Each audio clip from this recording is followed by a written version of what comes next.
Welcome back to some Lotro news. There's a lot to talk about these days, and many signs suggest that Lord of the Rings Online is heading towards a successful period. This isn't just due to the upcoming expansion, Legacy of Morgoth, but also the significance of the new legendary servers and their 64-bit systems, which could reshape future experience for everyone.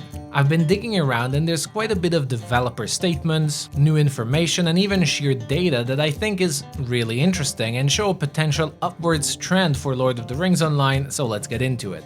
So as you probably know, Standing Stone Games have launched their first two 64-bit technology worlds, Mordor and Angmar, very recently on the 1st of August. If you understand what this means, you know it's a huge upgrade, but to simplify it and put it into layman terms, a 32-bit architecture server supports up to 4 GB of memory that the system can process. 4 GB, that's practically nothing today, right?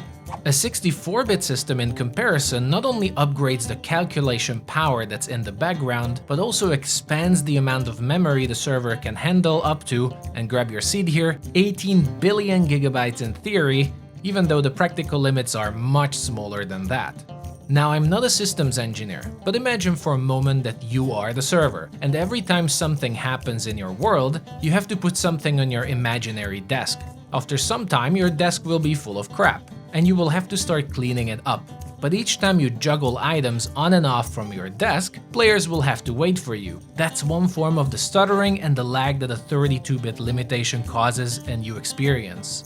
In a summer interview with executive producer Severlin, he also mentioned these improvements briefly, how significant the 64-bit servers are for the team, and how optimistic he is about the changes, such as the servers loading in areas to be ready even before the players enter them, bypassing this source of lag.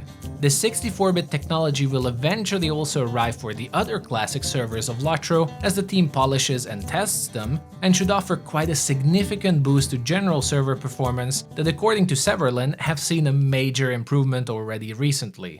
With that, let's get into the Veil of the Nine event, which is currently active on the new legendary servers. On the surface, it's an event focused around the 9 ring wraiths hunting the players, and we're able to defeat them using the exclusive rings in the world and get different cool rewards for doing so. But in the background, I suspect this event is much more than that, and several developer statements support my theory that the Veil of the Nine is technically an experiment for the new servers and how they perform.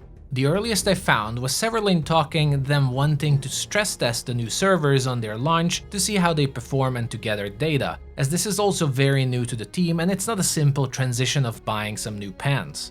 In a recent interview with Voice of the Rings, Scenario senior world designer also said, "As much fun as it is for players, it is also a data collection event for us. It lets us see how the server's performing and where new hiccups might be." Data collection is a common term here, and if you think about it a bit more, if you as a developer know the limitations of your systems, why would you design an event that tries to gather a large portion of the server in the very same spot that you know will cause issues, unless your goal was to gather data and test the limits or the potential faults of the new servers and see where you need further improvements? This is especially important since, while the legendary servers are very popular, they have a lower player base than the classic servers and don't have to deal with other major reasons Lotro lags, like character data transfer. That's basically just your character's stored information, which grows the longer you play the game. Therefore, new server, new characters, less data that needs transferred. Now, if the 64-bit architecture is to move over to the classic servers of Lord of the Rings Online, then they have to be thoroughly tested, as they will be a lot more stress there, not only player count-wise, but also the amount of data the server will have to handle. If I'm correct here, in that case, herding players to these massive ring wraiths events is a pretty good way to stress test and improve the new servers before they go live everywhere else. With that said, the Veil of the Nine is definitely not a perfect event, and while I personally think it's a really cool idea and is really fun, there's definitely criticism for it, especially the lag they cause for the whole server, the difficulties of getting to the Nazgul, or sometimes even crashes. It has certainly improved over time, but if the developers manage to gather enough valuable data, we don't know. But Orion has mentioned in the last developer stream that Vastin from the team is already working on a new system for the ring wraiths that will instead spawn a new instance that players would be able to join, and these new layers would only allow a certain amount of players in before another one would spawn for the rest of the players. but basically it will split the players to avoid the massive lag from having too many at the exact same place.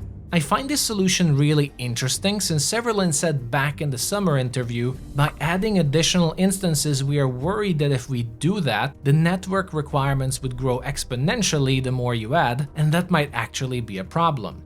Avoiding to speculate too much about the technical meaning of all of this because I'm not an expert at all, what this tells me then is that they are still very much in the data gathering and improvement phase of the 64-bit servers, and it's actually pretty exciting then to see how things will change.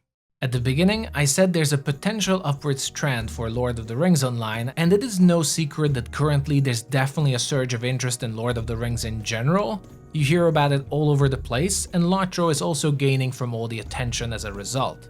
August was a very strong month for Lotro for multiple reasons. It has very likely benefited from the massive influx of Lord of the Rings discussions happening all over the world, but also Update 41 has been released, introducing the new hobby birding, a major class rework for lore masters, and of course the two new legendary servers, Mordor and Angmar. The graph here clearly shows a fairly significant jump in player logins, especially on the US servers compared to EU ones, where most of the attention went towards Mordor and produced really nice results. Now these numbers always go up and down, nothing special about it, especially on legendary servers. Players come and go between the major updates, and the release of Moria in December will spike the population once more. What's really interesting in the graph is that the lower points are stabilizing and the peaks of the login numbers are already reaching similar numbers as a major expansion release from last year. Gladden actually reached a record in 2 years, and we are still 1 month away from the new Legacy of Morgoth expansion from releasing, and the 64-bit servers are also yet to arrive. With the current big hype about Lord of the Rings, an already decent surge of interest, and the coming new features for the game, I see a very good possibility for Lord of the Rings Online to actually ride the waves here and get a good momentum for another growth period.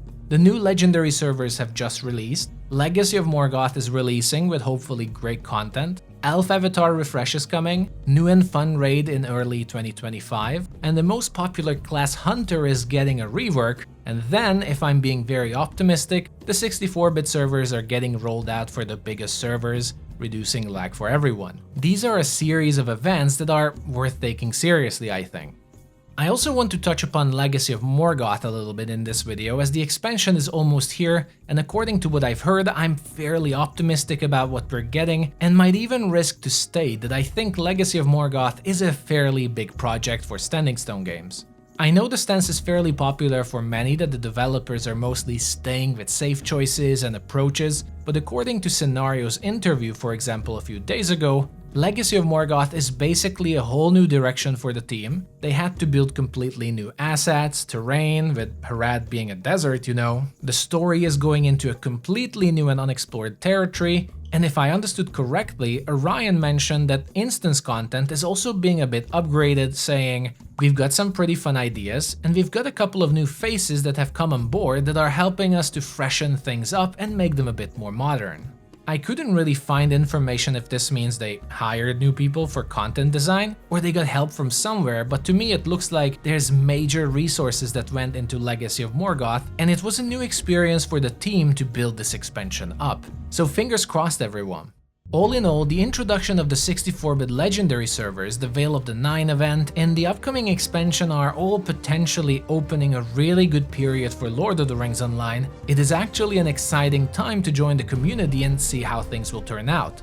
Thank you for watching, everyone. If you made it this far, comment Nazgul below so I know you're here with me. As always, if you're enjoying the content, make sure to like and subscribe to help grow this channel. I'll be keeping you updated on all things Lotro, especially as we approach the launch of Legacy of Morgoth. Thank you for watching, and happy questing, everyone.